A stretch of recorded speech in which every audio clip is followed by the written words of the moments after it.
Just a quick note about this part of the tutorial. It's going to be fairly slow paced, basically what I would be doing when I go through and TAS a whole level. I highly suggest that you actually have your own version of the TAS open and that you follow along and try and match my speed through each part, because that's going to be the way you get most out of it. I apologize that this part of the tutorial is fairly slow paced, but it does cover some really important stuff, so hopefully it's worthwhile. Alrighty, we're about to start our next part of this tutorial, which is actually going to be getting into some TASing of this game. Actual movement and stuff. Before we get into it though, I want to make a quick note about BizHawk versions.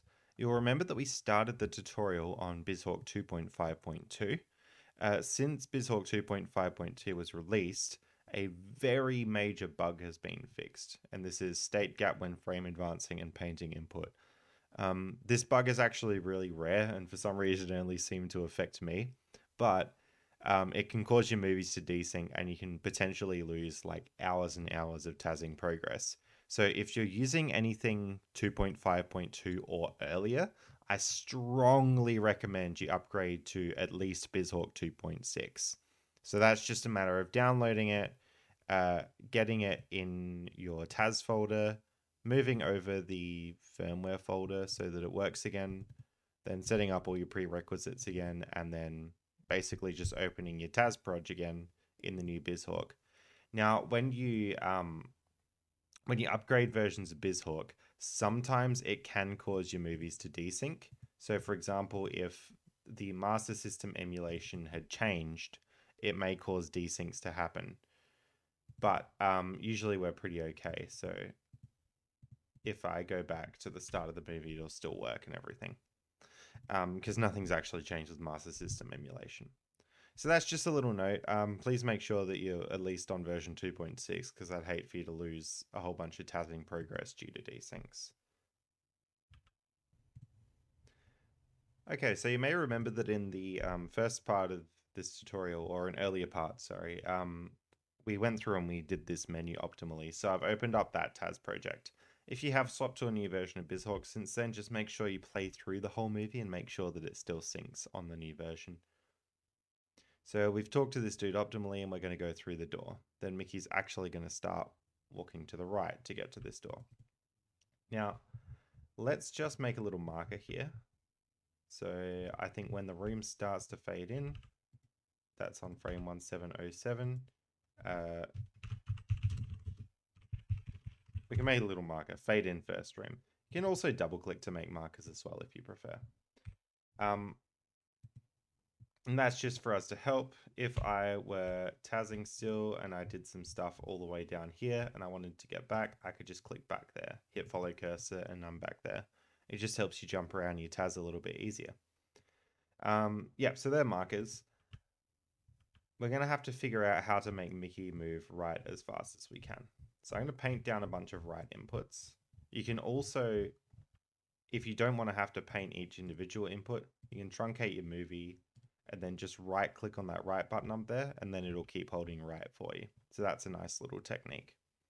We're going to have to figure out how to make Mickey move to the right as fast as possible. So what I'm going to do is pull up our script that we wrote in an earlier part.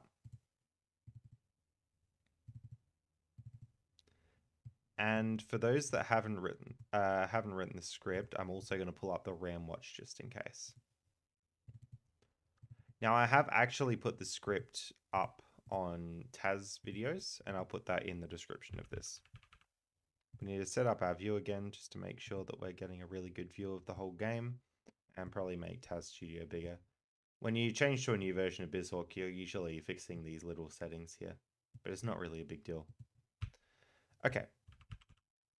Now, Mickey's going to be moving to the right as fast as possible. So let's pick a frame, 1830 or something. We're going to hit auto restore. So if I change something up here, like if I jump, then I go down to 1830. And if I change it back again, it's going to scroll back to 1830. So auto restore puts us back to that frame if we make changes. You can also put on turbo seek if you want, but turbo seek, while it does make it go faster, I tend to like increasing the emulation speed, which I think I need a hotkey for. Oh no, it's working. Increasing the emulation speed and doing it that way.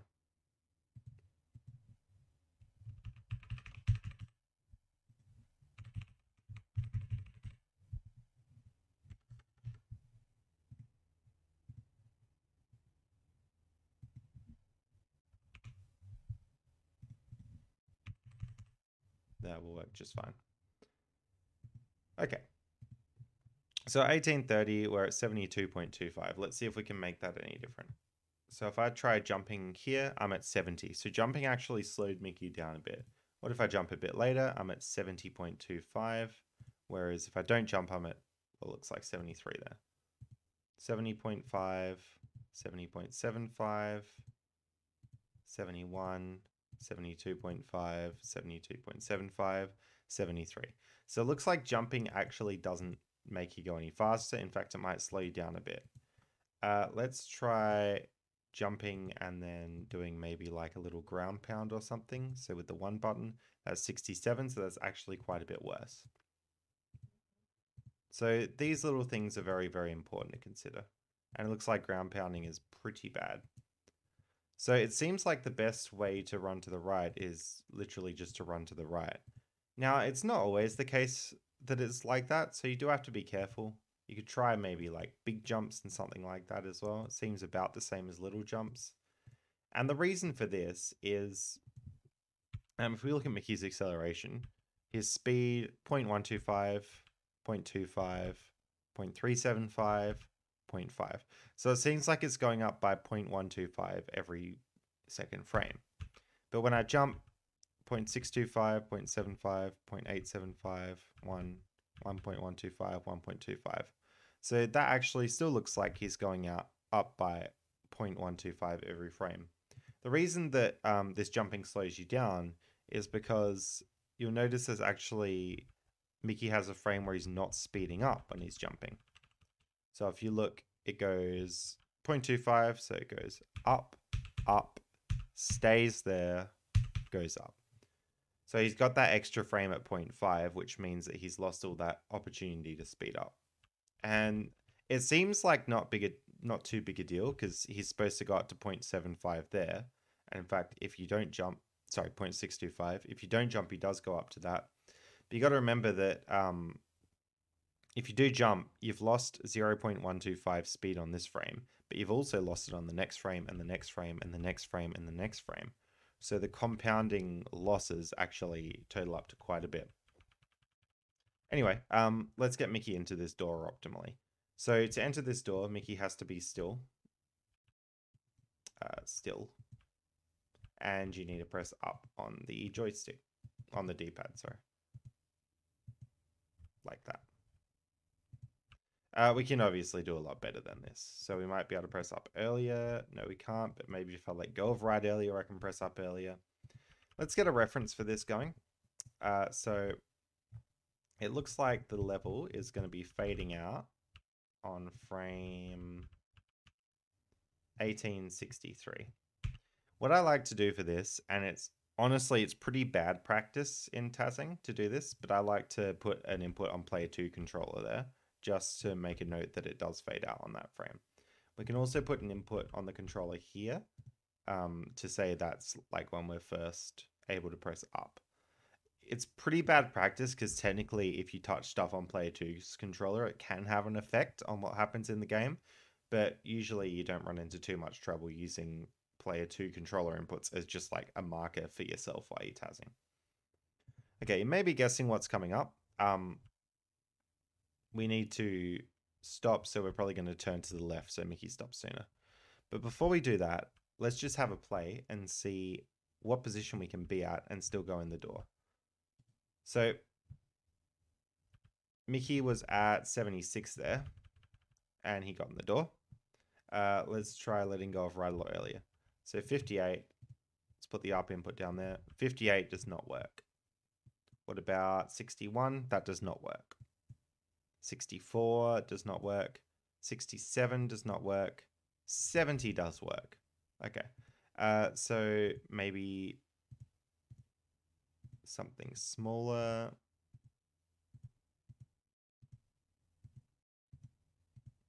Does 69.5 work? Yes, it does. And does 69 work? Yes, it does. Does 68.5 work? No, it doesn't. So it seems like our position here has to be at least 69. So let's make Mickey turn around, and we'll make him turn left just until his speed hits 0.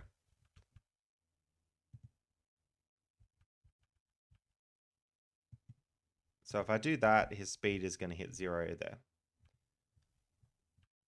Now, a good way to do this, I could try making him turn later by doing that and then that. But an easy way to do that is just by inserting frames.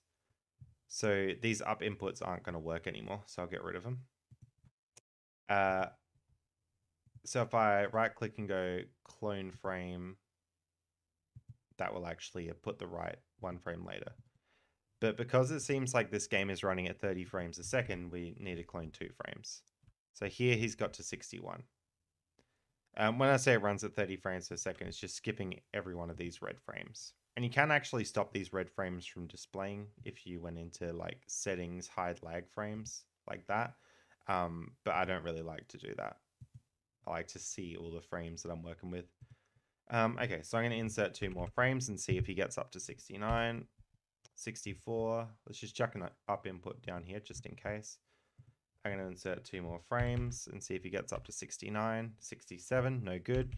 Does he get up to there? 70, excellent. And how early can we have this up press? Maybe there, maybe even there, maybe there, just there. Okay. So 1832 is the earliest frame we can press up, and it looks like 1853 we're fading out. So let's just see if we can slow down any better. So let's have a look at what happens if I just let go of right. So we know that holding left there doesn't work because Mickey doesn't get all the way to 69. But maybe if we let go of right, see he's gotten up to 73 there. Maybe if we let go of right 2 frames early, something like that, 3 frames early. See, that seems to have worked too. 69.25, but can we press up earlier? No, we cannot. And it looks like our speed is 0.5, 0.25, 0. Yeah.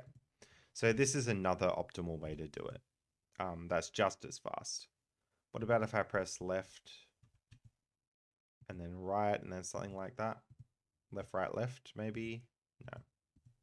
Right, left, blank, left. Nope. So it looks like maybe this is about as good as we're going to get. If we hold right any less time, it's just going to not work.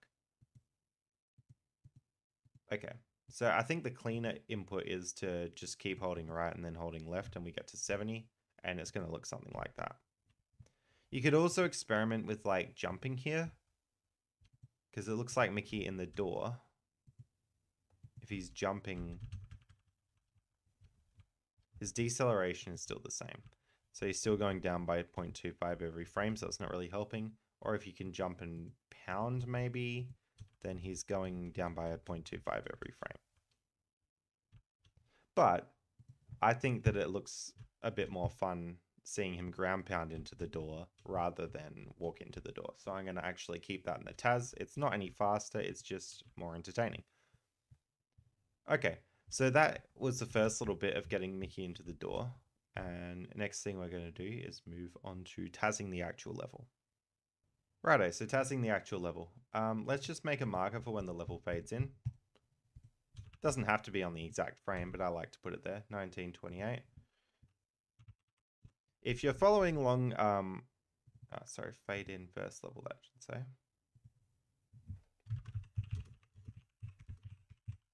If you're following along TASing this, which you really should be, make sure that your level's actually also fading in at frame 1928, because otherwise you may have lost some frames somewhere. So the way that you're actually going to learn how to TAS very well is by following along and making sure you're not losing any time. Heck, you might even save some time on me.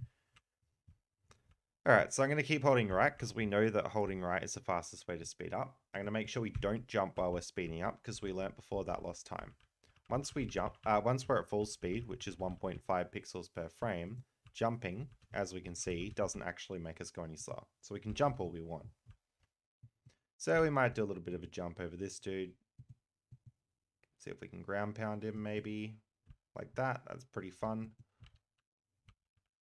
1.5 speed all through that. It's good to check that you don't lose any. And then maybe Mickey can do a little jump over here and maybe he can ground pound there.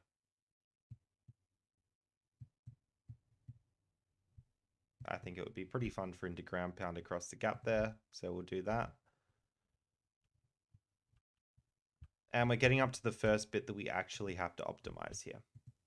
So there's this slope here. So let's investigate what we can do on the slope.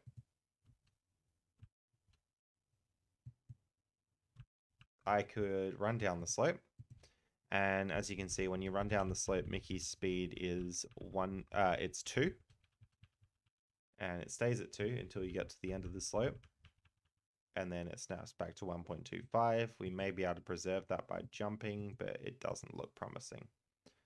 Okay, so that's sort of what happens if you run down the slope. But it's important to test different things. So Mickey in this game has a ground pound, and as you may have seen before, he actually was sliding down the slope if we did a later jump. Like that. And his speed goes all the way up to 3, whereas before, his speed on the slope was 2 when he was just running down it. So it looks like sliding down the slope is much, much better. So we're going to do that.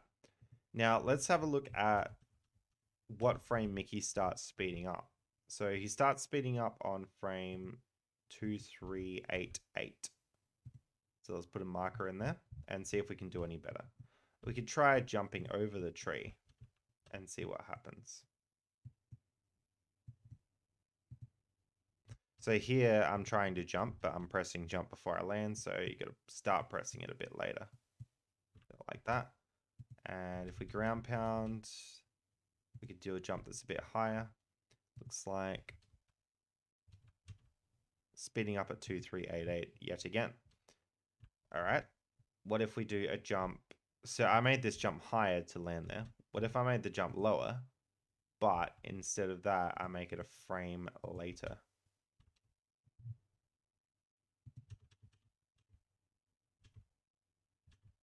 Still 2388 that I'm speeding up. So it looks like this may be optimal. I can give you an example of something that would not look optimal, and that would be if I jump too high.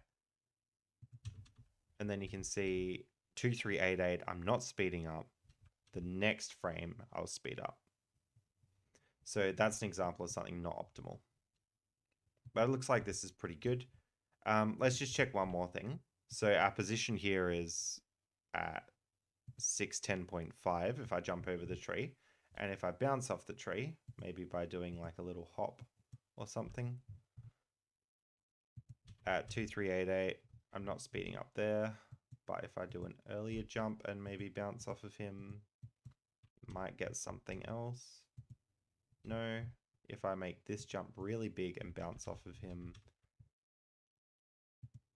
610.5, just like what it said before. So I think I'm going to keep that.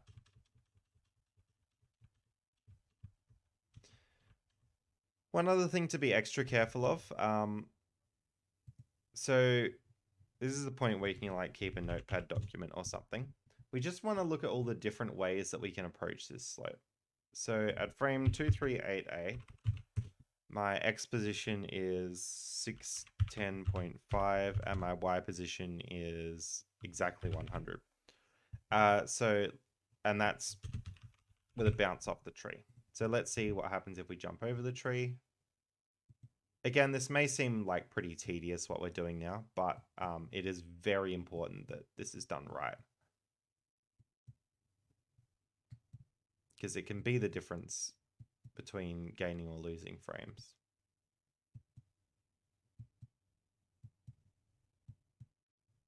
Go, do a little jump over the tree. Ground pound. Maybe a bigger jump, bigger jump, bigger jump. Bigger jump. Here we go. And this is exactly the same without a bounce. Let's try one more. Maybe we'll do a little bounce on the tree rather than bouncing from the ground. That did not work. What about an earlier jump? That did not work. What about a later jump here? And then an earlier jump or that jump? That did not work. Okay, so it looks like nothing we're really doing here can make it different. Something that may have happened, just going to make sure that I actually do land here. There we go. Something that may happen is that your Y position or your X position might be different. And then you would look at all the different positions and see which one has you on the slope for the longest. Because theoretically, if with the tree bounce you were a little bit higher, you may get one more frame on the slope, potentially. That didn't happen in this case, but it's very important to not just go, oh, this is good. You actually test all the different ways you can bounce onto the slope. So this is good. We're getting to the end of the slope here, and it looks like 2.875. And then it snaps to 1.5. Now, one thing that you should do when you're working on TASs is to look up any other TASs that have been done. So we'll have a look at this. There has been a TAS of this game.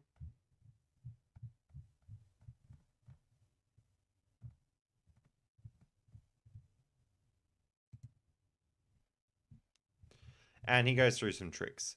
So one trick is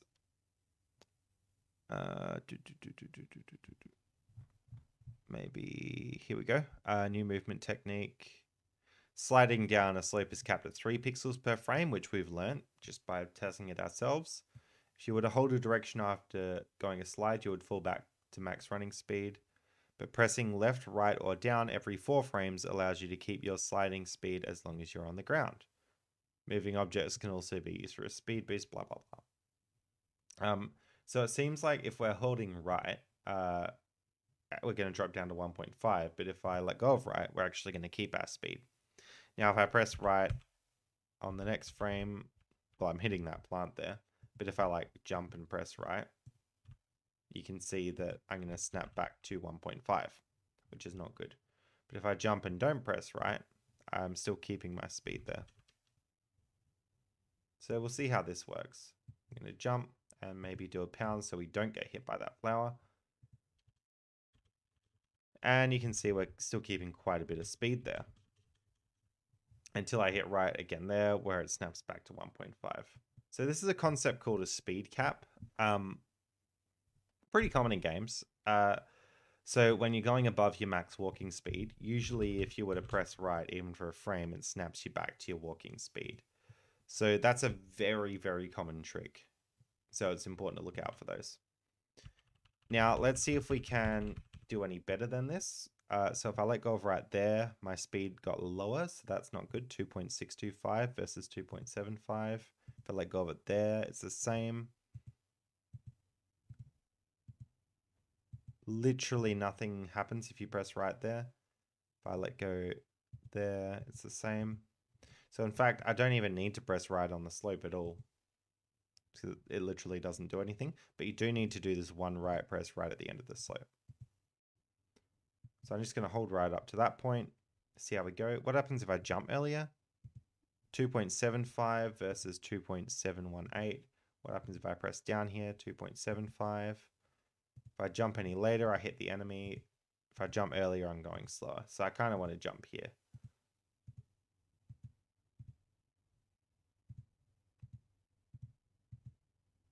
Like so. Okay. Now let's have a look at what happens here on a pretty low jump. And we'll see what happens on this slope. So Mickey lands on the slope and he starts slowing down quite a bit. Let's see if there's any way to preserve this speed, because in the submission text, it said if you press left, right, or down every 4 frames, it allows you to keep your sliding speed. So let's see if we can keep our sliding speed. As soon as we land on the slope, 2.4375. What if I press left? 2.4375. 2.4375, 2.4375. What about here? Here is sped us up a bit, 2.5625, 2.5625, 2.4375. So pressing left or right there has sped us up. What about here? Here we hit the speed cap, so it's not good. 2.5625 is there, and 2.3125, 1. So you can see pressing right there actually makes us hit the speed cap. 2.3125, 2.3125, 2.3125. This is good. So I'm pressing left there, and you can see that I'm at 2.5. So if I press right, then left, I actually have barely lost any speed. What happens if I press right again? I really haven't lost any speed. So you can see it looks like if I'm alternating right and left, Mickey actually isn't going to be losing any speed until I press right this very next time, where it seems to make him lose quite a bit of speed. Oh no, I just keep pressing right and left and I'm fine. So that's a cool little trick, and it's really something that you wouldn't think.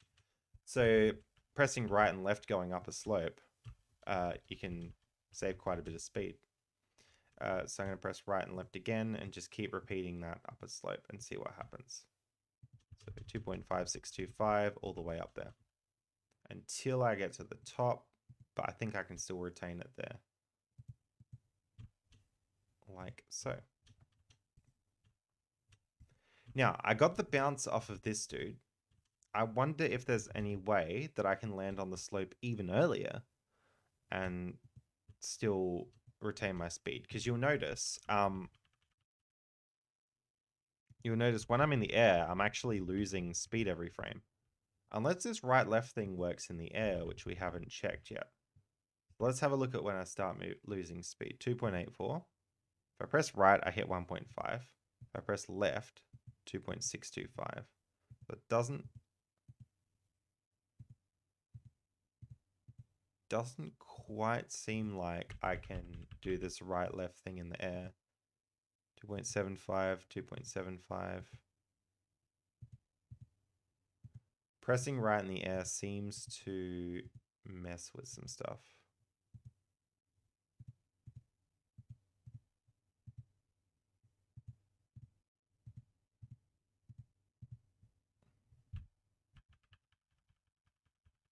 But yeah, this is just the funky thing with speed caps. You can have weird situations like jumping on that hill and not losing any speed. Okay. I may even be able to substitute the right presses with like down presses or not. The left presses with down presses. Down and left works. So you can have Mickey ducking if you prefer the look of that, even though it doesn't look any different. You could also check right and left. That's one thing we didn't check before, actually, and I should probably note it. A lot of games, when you press right and left at the same time, it kind of does funky stuff. Here, it'll just make Mickey kind of run on the spot. But in a lot of games, you should check right and left, because sometimes your character can zip around and go really fast if you do that. Now, slope speed 2.5625. And we're going to see if we can improve on that. So what I like to do is I like to just save it and then make a copy. So that if I do something that I'm not happy with, I can just open up that copy again. There is something called branches, which I'll talk about in a later tutorial. But that's a bit advanced for this one.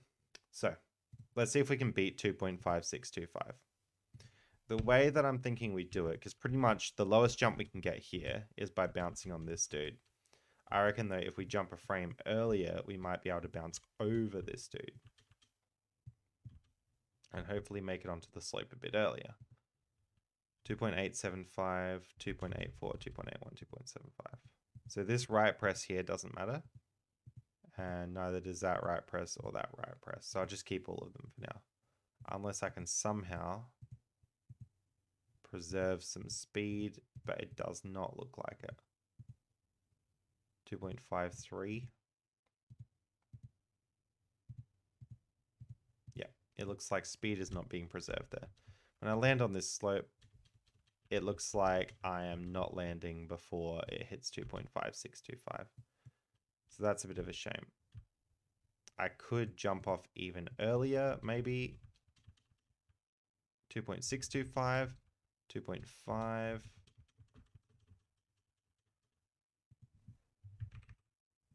Pull it back a bit. Now this looks good. 2.625 coming up that slope. So that's actually quite a bit faster. And probably worth it, to be honest. Can I preserve any more speed? 2.625, 1.5, 2.625. So that looks really good. Now we probably don't want to jump off any earlier than this. Because every frame earlier we jump, we're losing a frame of going at 3. But as a result, when we're on the slope, we're going 2.625 every frame versus 2.5625. So we're gaining like quite a few subpixels every frame there. Hopefully you can see that by sustaining this speed 2.625 for longer, we're actually saving a lot more time than just having an extra frame at 3 on the slope. But we'll see how we go. Now, I believe if we jump earlier... What?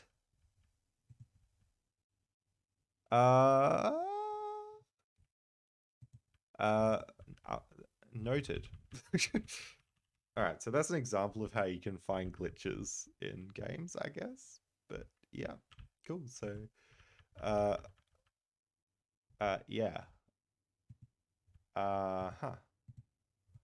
I have no idea why that happened, but cool. Cool. Okay. Alright. This is where we investigate the glitch. So can we jump out of it? Doesn't look like it. And if we press jump there,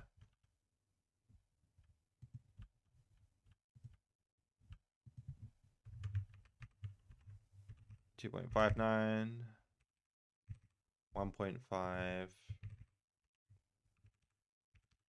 2.59. So it's a bit better than the old one, but it's not as good as the new one. And you kind of had to do this weird jumpy thing. Unless I preserve speed like that. 2.53125. 2.40. That's kind of weird. So it looked like the best frame for us to jump would be here. And we get 2.625, which is the best one we've had so far. Something might happen if we ground pound just before we hit the slope, maybe. 2.53125. 2.65625. So ground pounding actually improved our speed a bit more. All right. 2.65625 seems like the best.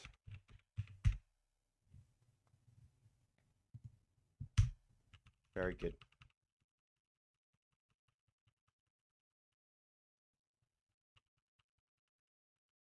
Okay. Now, if we keep doing this left, right thing, we should hopefully preserve our speed until we have to jump over this fella.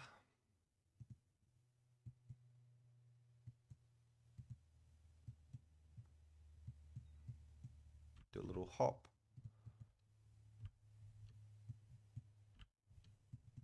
So we want to preserve our speed for as much as we can there.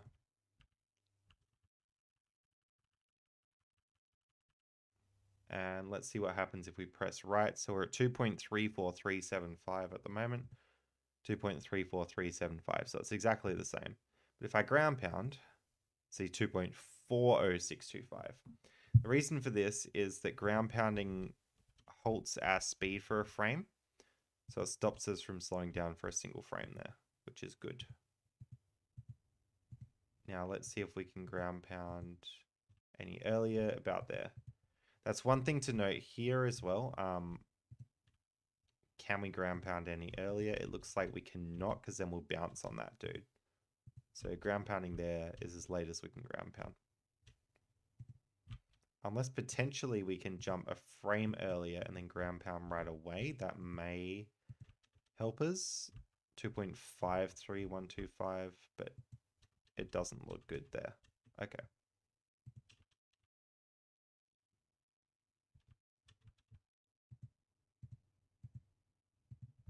it doesn't look good.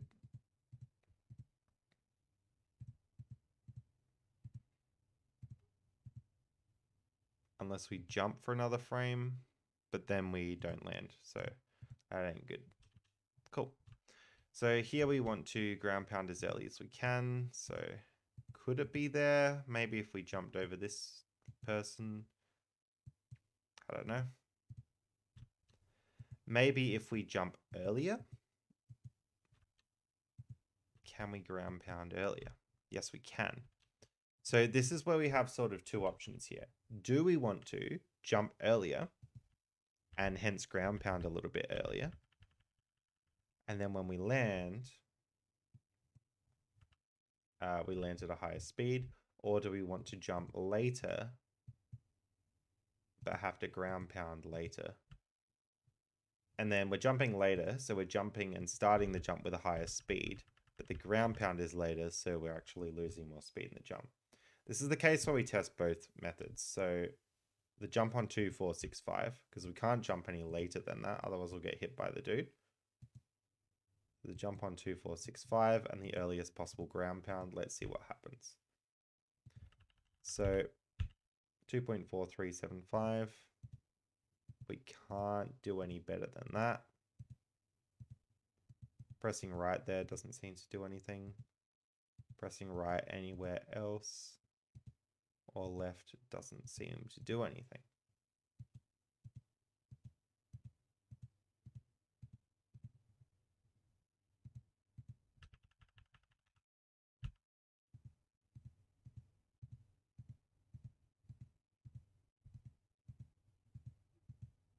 Okay.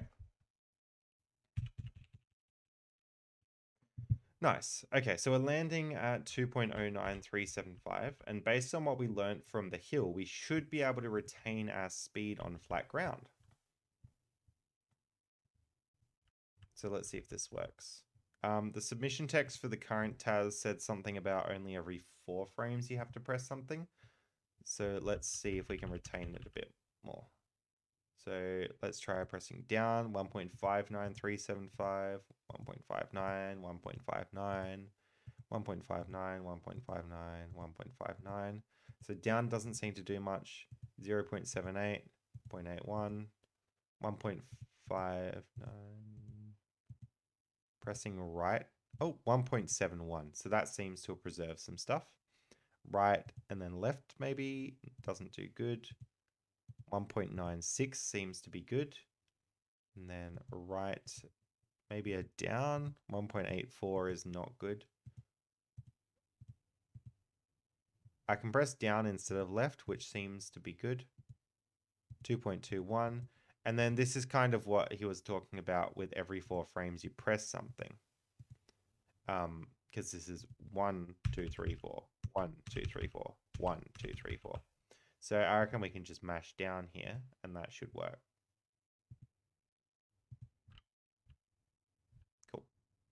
Let's see, 2.21, and then we should hopefully not lose any speed from here.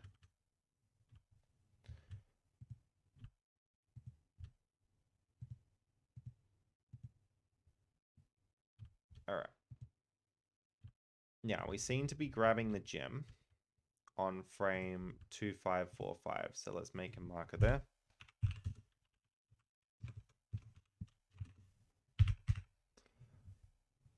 And see how we go. Once again, if you're tazzing along with this, make sure you're grabbing the gem at least frame 2545. So try not to grab it later than that. Otherwise, you've lost some time somewhere. Now, even though this started off very simple, it's turned out to be quite complicated with all this hill climbing and speed preservation stuff. So you can see that even in a very simple platforming stage, there's a lot of room for you to save time.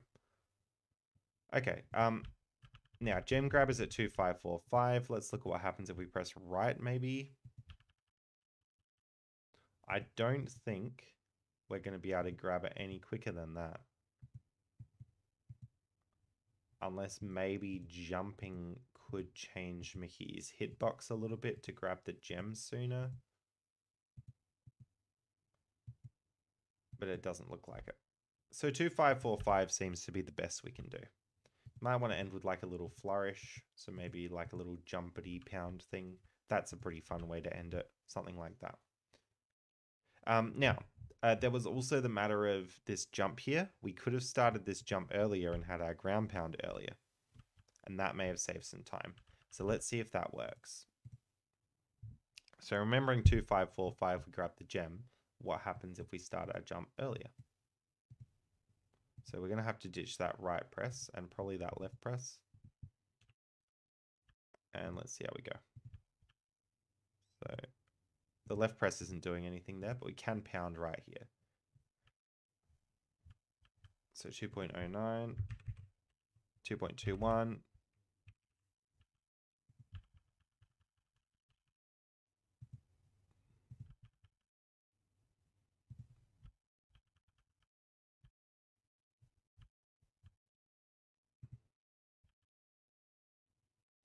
And it looks like this is exactly the same kind of speed. 2545 is when we're grabbing the gem here as well. All right. 2.21875. Yeah. So that seems to be about the best we can do. Now, if you want to know which one's optimal,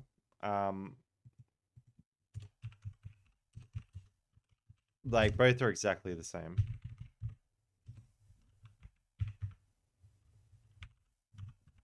But it's technically a little bit better to do whatever one is a little bit more optimal. Like if you imagine this is a really big level, even if you get to the gem on the same frame, you would want to be as right as you possibly can be, if you know what I mean.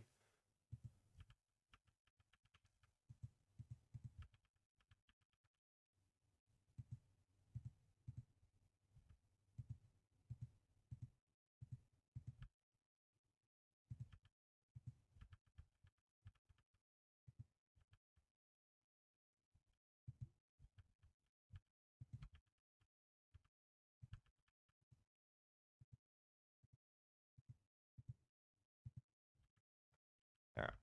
So let's see. Maybe we can try our later jump.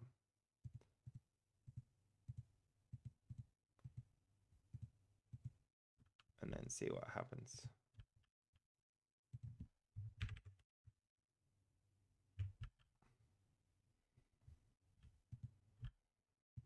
All right, so it turns out, because our position is the same there, it turns out these two methods are literally the same exact speed down to the subpixel.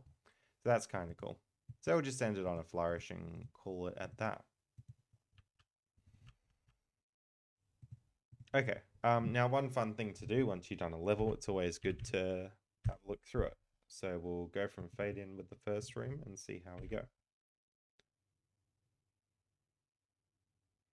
Again, if you're TASing along with this, make sure you hit the same frame markers that I have.